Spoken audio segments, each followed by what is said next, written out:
भाऊचं दुकान, Piyush 11 बिरदोले, Rahul Kalekar मंगेशच्या against bowling करतोय.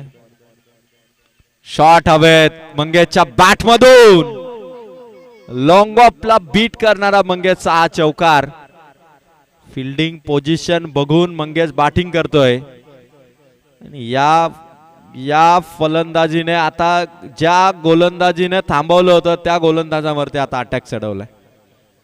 खरं तर मंगेशची जर का विकेट कमावली तर पुन्हा एकदा पीयूष 11 मोरिया सीसी बिरदोले टीमला मॅच मध्ये इन होता येईल, कारण रन्स आता वाढतायत.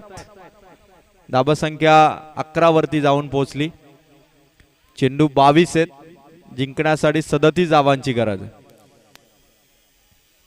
22 बॉल 37 धावा. विकेट महत्वाच्या, टप्प्याटप्प्याने विकेट आउट झाल्या तर गावदेवी कोलारे बी टीमला पराभवाच्या छायेत ढकलता येईल.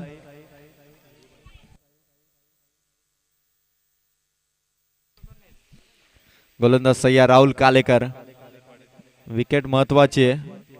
मंगेश चौकार मारतोय.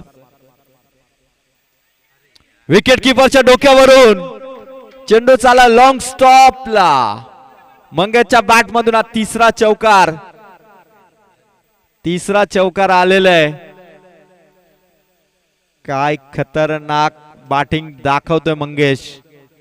पहिला चौकार ज्यावेळी गुरुकडे चेंडू गेला तिथून खरं तर तो चेंडू अडायला हवा होता, पण त्यानंतर मात्र 3 चौकार आलेत आणि त्या 3ही चौकारांनी स्कोर वाढलाय.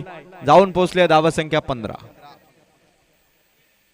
3 बॉल 15 आणि चौकारांची हॅट्रिक मारणार का मंगेश? राहुल कालेकर इन ऍक्शन आहे.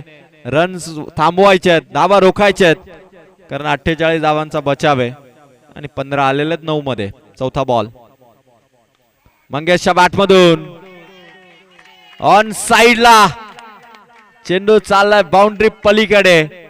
चौकारांची हॅट्रिक राहुल कालेकरच्या अगेन्स्ट. रन्स पोहोचल्यात 19. फिल्डिंगला त्रस्त करतोय मंगेश. जिथे फिल्डर तिथून बॅटिंगचा फेस वेगळ्या दिशेने बॅटिंग. आणि 4 बॉल राहुल कालेकरच्या आणि धावा पोहोचल्यात 19. अजूनही 29 धावांची गरज आहे.